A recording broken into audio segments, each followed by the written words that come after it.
En tiempos de COVID-19, todos los supuestos de la educación tradicional entran en cuestionamiento. ¿Seremos capaces de sortear estas vallas y salir fortalecidos? ¿Cómo será la educación post-pandemia? ¿Qué aprendizajes nos dejará? La educación actual nos ha dado el mundo que tenemos. ¿Será este el punto de inflexión que necesitábamos para lograr un salto exponencial que nos permita enfrentar los desafíos del ser humano en el siglo XXI? De este tema y muchos más estaremos conversando junto a Arnoldo Cisternas y otros protagonistas de la vanguardia educativa de Europa y América. Hola, ¿qué tal? ¿Cómo están? Bienvenidos nuevamente a este espacio de conversación sobre la educación y el futuro, el presente, ¿cierto? Estamos aquí con Arnoldo Cisternas hablando un poco de cómo estos cambios vertiginosos están ocurriendo y a dónde nos van a llevar. Pero antes de entrar de lleno a la conversación, Arnoldo, quiero recordar a quienes nos están viendo y escuchando que se suscriban a nuestros canales para recibir notificaciones cuando vayamos subiendo más información y contenido. Se pueden suscribir a YouTube, pueden seguirnos en Spotify, tenemos Instagram, Twitter, LinkedIn, Facebook, en todas partes. Donde la red social de tu preferencia, puedes encontrarnos y encontrar esta información y contenido. Hemos estado ya teniendo algunos capítulos sobre estos temas de actualidad y cómo la pandemia está generando un giro en cómo hacemos educación. Y un tema que empieza a salir a la palestra vez tras vez es este concepto de interdependencia positiva en el proceso educativo, ¿cierto? Es un tema que aparece muy seguido en nuestras conversaciones sobre lo que es y será la nueva educación. Pero creo que para muchas de las personas que nos están escuchando falta una definición de lo que es la interdependencia positiva, una definición y también saber por qué es crucial para la educación que viene. Gracias por la pregunta. Antes de responder, quisiera decir que este espacio es un espacio que hemos construido para los educadores que hoy día están en medio de la pandemia con muchas preguntas y con pocas respuestas, y muchas veces buscando las respuestas en la tecnología, que me parece razonable y un buen camino, pero preguntas como la que tú te haces ahora o la que nos planteamos ahora para este podcast es fundamental, porque es una pregunta que no se ha hecho, es una pregunta poco vista, es una pregunta que no tenía sentido también. Yo te diría que hasta la crisis que nos genera la pandemia, cada vez que hablábamos de este tema éramos escuchados como de, ¿pero de qué está hablando? De esto es necesario, además como complicado. Estamos hablando de convivencia, estamos hablando, sí, es como... Y además es como complicado, porque interdependencia positiva para el aprendizaje, ¿de qué estamos hablando? Entonces yo lo primero que diría es que para poder entenderlo hay que valorar la migración cultural que se requiere de lo que hemos entendido hasta ahora como una educación tradicional y vertical a una educación nueva, horizontal.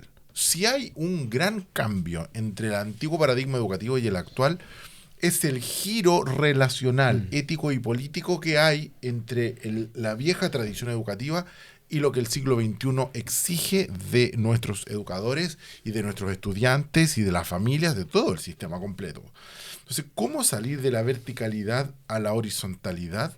Y creo que el aula consagraba esta verticalidad y la pandemia ha diluido el aula como un espacio viable de encuentro y de formación. Y nos ha puesto a los chicos en las casas conectados por internet, a los educadores en sus casas conectados por internet, y empieza a hacerse evidente que el vínculo unidireccional de la verticalidad, porque aquí viene una cuestión que no estamos en contra de la verticalidad porque es mala o porque tenemos un tema, qué sé yo, no sé, político o ético contra la verticalidad, que puede ser que sí, pero hay un tema práctico. O sea, la verticalidad genera un vínculo unilateral, o sea, un vínculo de aprendizaje, mientras que la horizontalidad genera múltiples vínculos de aprendizaje. Pero es súper interesante lo que estás diciendo, porque uno podría decir, ya, pero ¿cuál es tu problema? Así como tienes un problema con la autoridad y que los niños y las niñas como que aprendan a respetar a sus autoridades. Yo creo que no es un tema de respeto, sino que es un tema de que esta educación tradicional que hemos tenido nos ha entregado el mundo que tenemos. Y son pocas las personas en nuestra sociedad hoy en día que no piensan que necesitamos cambiar como cultura, como sociedad, ¿cierto? Para cambiar, no podemos seguir haciendo exactamente lo mismo que veníamos haciendo. Necesitamos un giro. Y de eso estamos hablando en este giro relacional, ético, político, Sí. ¿cierto? ¿Qué dices tú? Sí, es que este giro es una especie de fuerza natural, interna de los grupos humanos que se ha venido dando durante toda la era de la educación tradicional academicista. Pero que ha sido aplastado por un sistema que no permite o no entiende que la colaboración entre pares pueda generar aprendizaje. De hecho, esto ha sido penado, todos lo hemos vivido. O sea, que usted esté confundido en una pregunta y yo le haga un gesto para ayudarlo, claramente eso está mal. O sea, Sóplame las 5, por favor. Claro, dime cómo... eso no, usted no puede ayudar a su compañero, ¿no? Menos en el momento evaluativo. Es como, déjelo solo para que aprenda bien. No lo ayude. Para que sepamos qué sabe él o ella. Que sabe él o ella. Entonces hay una, yo te diría que una serie de supuestos culturales básicos detrás de la verticalidad que son invisibles y que han sido dados como necesarios, buenos y aceptables por mucho tiempo, tanto por educadores como por estudiantes. Esto no es una cuestión exclusiva de los educadores, es una lógica del sistema completo. Tú tienes que entender que al profesor lo van a evaluar por su desempeño individual y por el desempeño individual que tengan los estudiantes. Claro. Por lo tanto, ya la lógica evaluativa está dirigida a la evaluación individual y esa individuación ha ido generando la ruptura de los vínculos colaborativos para el aprendizaje. Pero simplemente es algo que viene replicado desde arriba hasta el escalafón más bajo. Exacto. Ahora, ¿cómo evolucionar? Yo creo que lo primero es ver la utilidad que tiene la reticularidad en la lógica del aprendizaje colaborativo. O sea, la reticularidad y la conciencia de que seres humanos colaborando aprenden más, con más profundidad y con más adherencia, con un aprendizaje para toda la vida, y no este aprendizaje bulímico y amnésico del que hemos hablado, ¿no? Que es que me como toda la materia y luego la vomito y la olvido. ¿Cómo es? Es porque este aprendizaje se vuelve significativo en la medida que mis pares, como otros significativos, se vuelven relevantes en el proceso de aprendizaje. Entonces, la interdependencia positiva para el aprendizaje requiere de algunos elementos básicos para poder hacer que este proceso se asegure. ¿Se asegure que el proceso de aprendizaje? Para que el proceso de aprendizaje colaborativo dé resultados de aprendizaje superiores o mejores que el aprendizaje individual escindido, ¿no? Porque no es cosa de decir hagamos un grupo y aprendan, ¿no? Es mucho más profundo que eso. Porque es muy fácil en ese contexto que los que siempre se han escondido sigan escondiéndose ahora dentro de un grupo, ¿cierto? Porque como si es reticular y es positivo, es una interdependencia positiva, ¿cómo logramos que todo suba?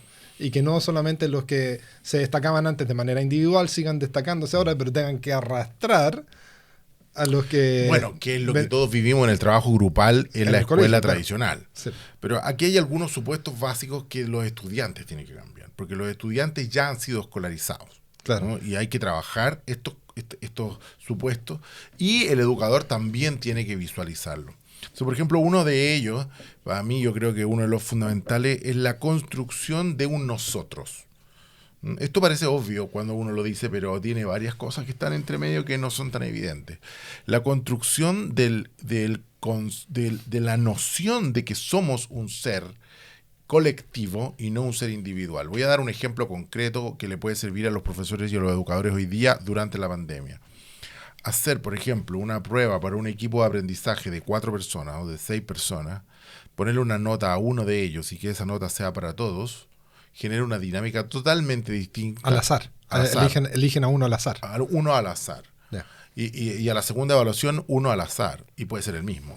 Entonces, esto requiere necesariamente de una reconfiguración de la relación grupal y de, como dices tú, de la definición del nosotros, ¿cierto? Sí, pasa que esto no es trabajo grupo. O sea, no es trabajo grupal, el típico trabajo grupal que uno Claro. hacía y que todos sabían quién iba a ser el que iba a escribir, el que iba a ir a hacer la fotocopia en el tiempo de la fotocopia, qué sé yo, el que iba a hacer, ¿no? El que iba a hacer el arte y el que iba a presentar, porque a lo mejor yo creo que no es separar por partes y luego juntar, ¿no? Es mucho más que eso. Requiere de algunos cambios culturales en los estudiantes. Los estudiantes están escolarizados y no logran disfrutar de esta inteligencia colectiva que surge de la interdependencia. Quiero profundizar en eso un poquito más adelante, pero antes de eso quisiera dar un ejemplo de cómo es que esta interdependencia surge de manera súper concreta. Por ejemplo, si nosotros tomamos 5 estudiantes, 6 estudiantes, ¿no? Eh, y evaluamos al azar a uno de ellos y la nota que le damos a ese estudiante se transforma en la nota del grupo, y luego en la siguiente evaluación hacemos lo mismo, y luego hacemos lo mismo, y ¿sabes qué? Es que durante todo el semestre, durante todo el año va a ser así. Esto rompe la idea de individuo, ¿no? O sea, a ver, pero y a mí no me va a evaluar nunca, no, es que no es necesario. ¿Por qué no? Porque resulta que el grupo es un equipo que tiene que demostrar que aprendió. Y el hecho de que sea al azar, bueno, traspasa la atención de aprendizaje al grupo. Esto es muy interesante porque nosotros lo hemos hecho y los resultados son fabulosos. Los niveles de colaboración entre pares son enormes y se cumple con este principio de un vínculo educa menos que 8 vínculos, ¿no? O que 6 vínculos. Es lógico, pero ahora se pone en funcionamiento y tú lo ves de manera vívida como esto empieza a generar resultados distintos.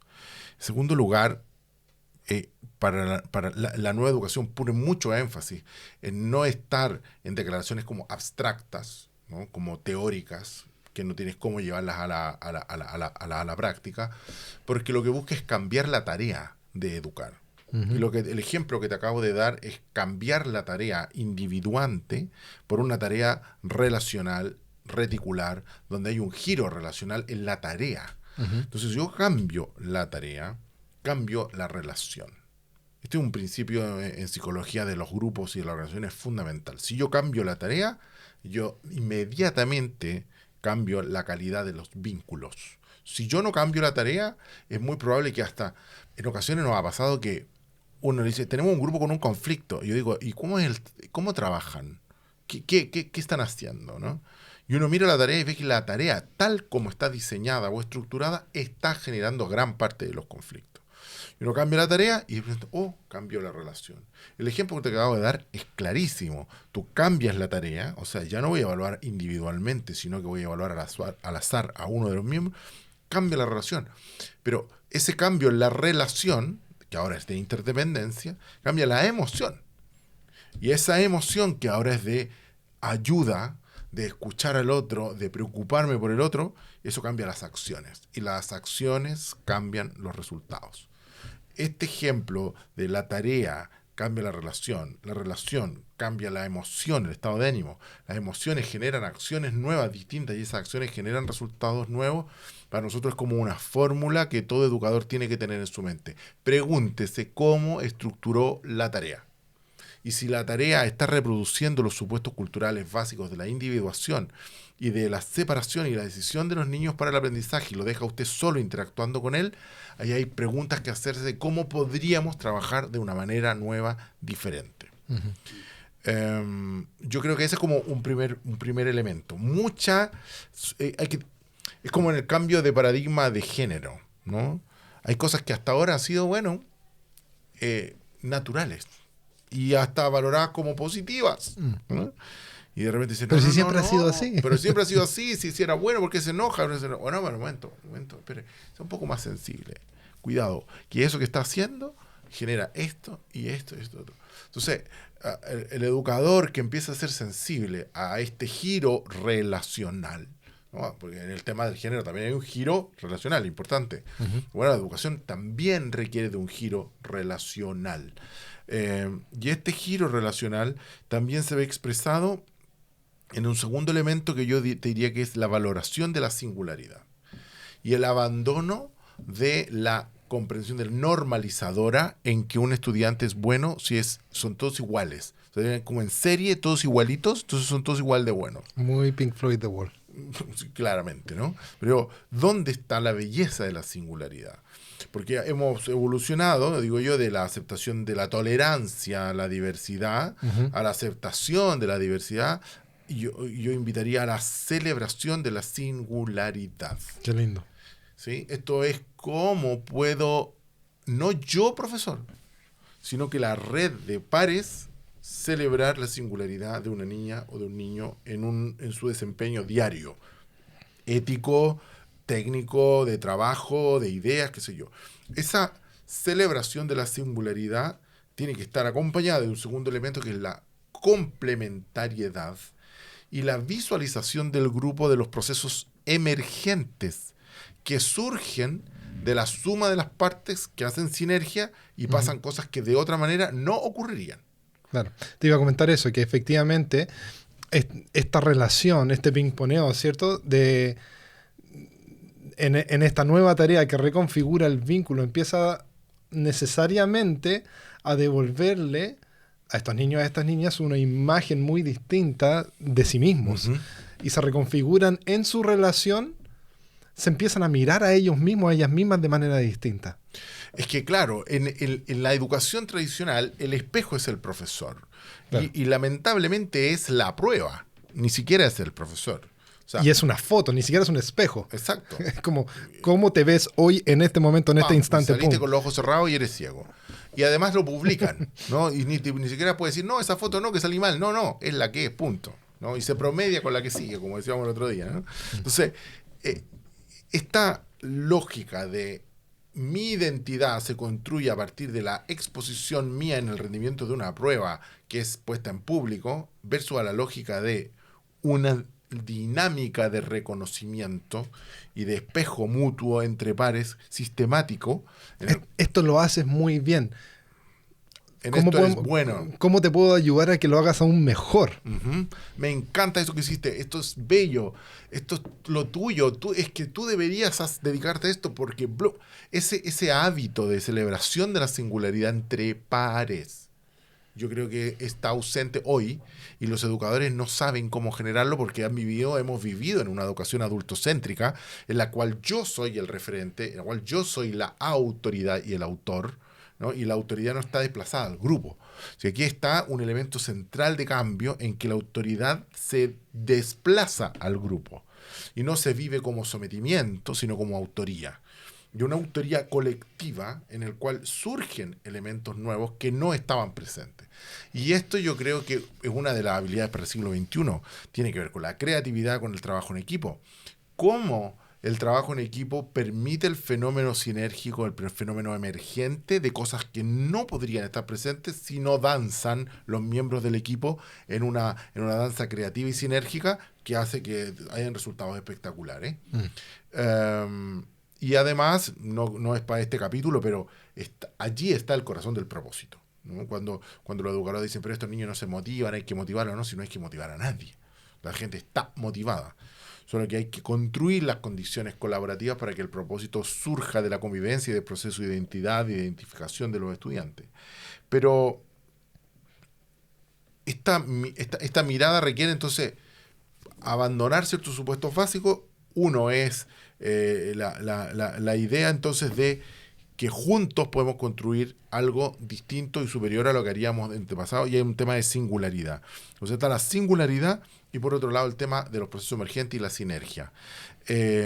Además, yo te diría que la interdependencia requiere de una comprensión ética mucho más profunda, que tiene que ver con una frase que hemos trabajado mucho en el Instituto Relacional en España y en Chile, la Fundación Nueva Educación es uno de nuestros focos de trabajo, que es poder permitir que las personas entiendan, creo que la pandemia nos está ayudando muchísimo, a comprender que para ser ciudadanos del mundo, como uno de los grandes objetivos del siglo XXI, para poder ser ciudadanos del mundo, tenemos que comprender que nosotros no somos seres separados e independientes, sino que somos interdependientes. Como ya estoy hablando a nivel planetario, ¿no? Creo que la pandemia lo deja súper claro.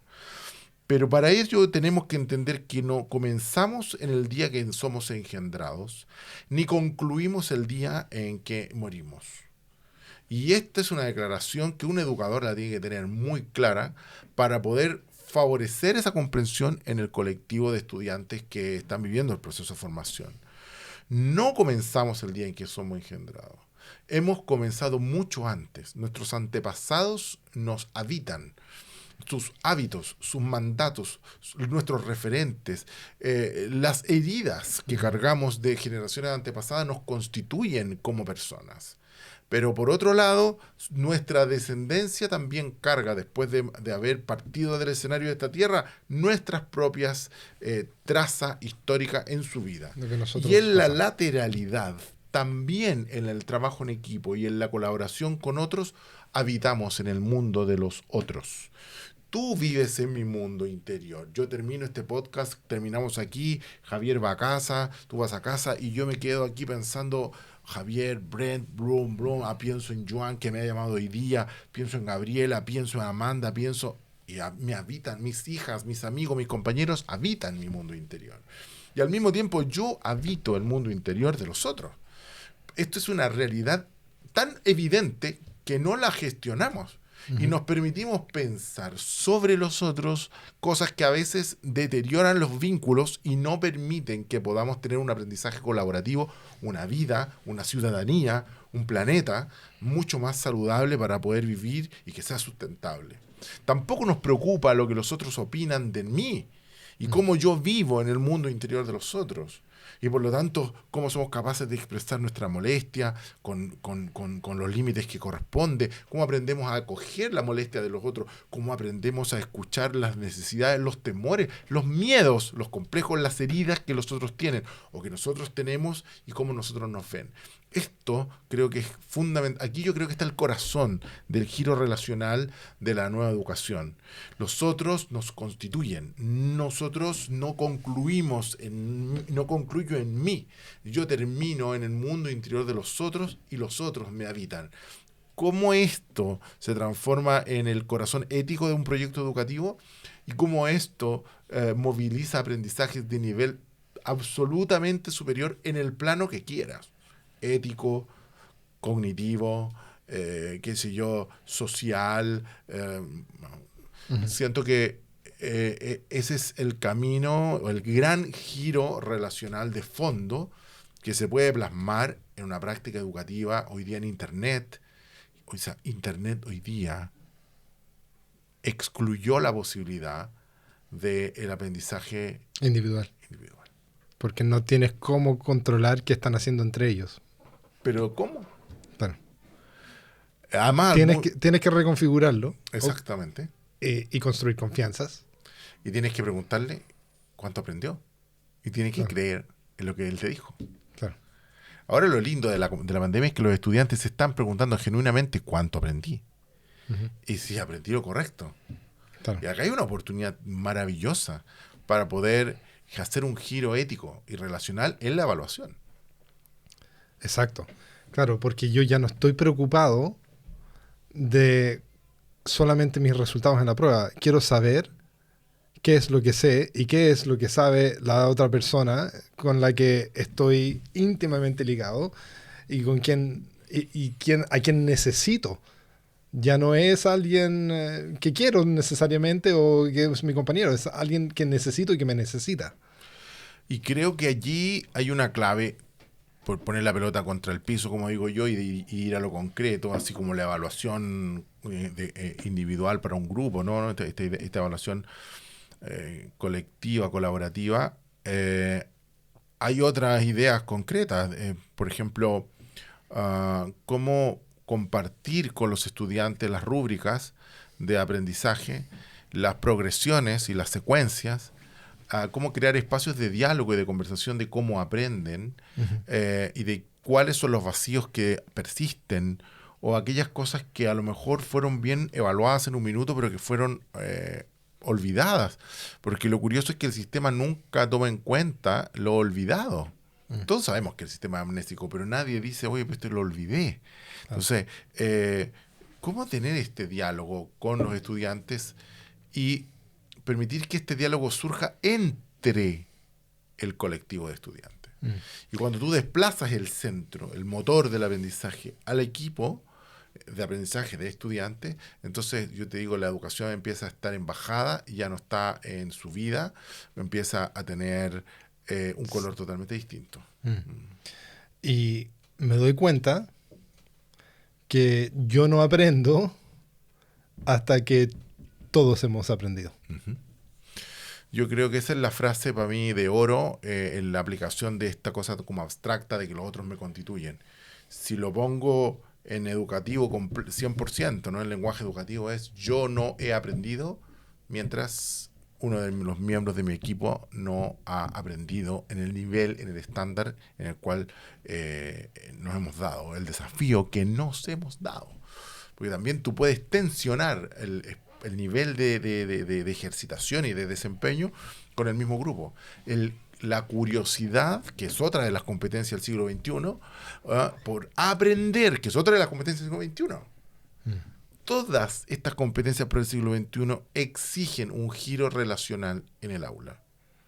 Pero antes de que se produzca en el aula o en el espacio educativo, tiene que ocurrir en la cabeza del educador, en la mente, en el corazón del educador, en los ojos del educador de qué es lo que ve, para poder cambiar la tarea.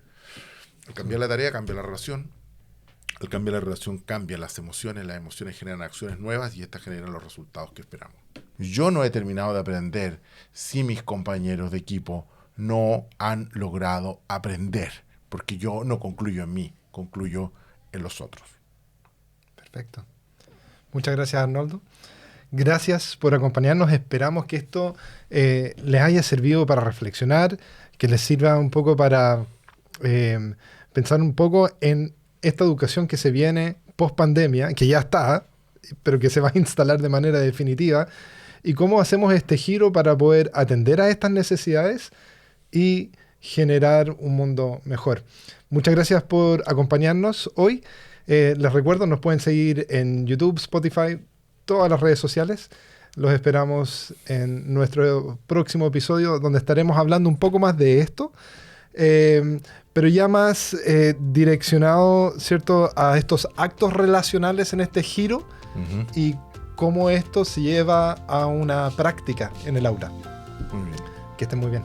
Nos vemos. Nos vemos. Chao.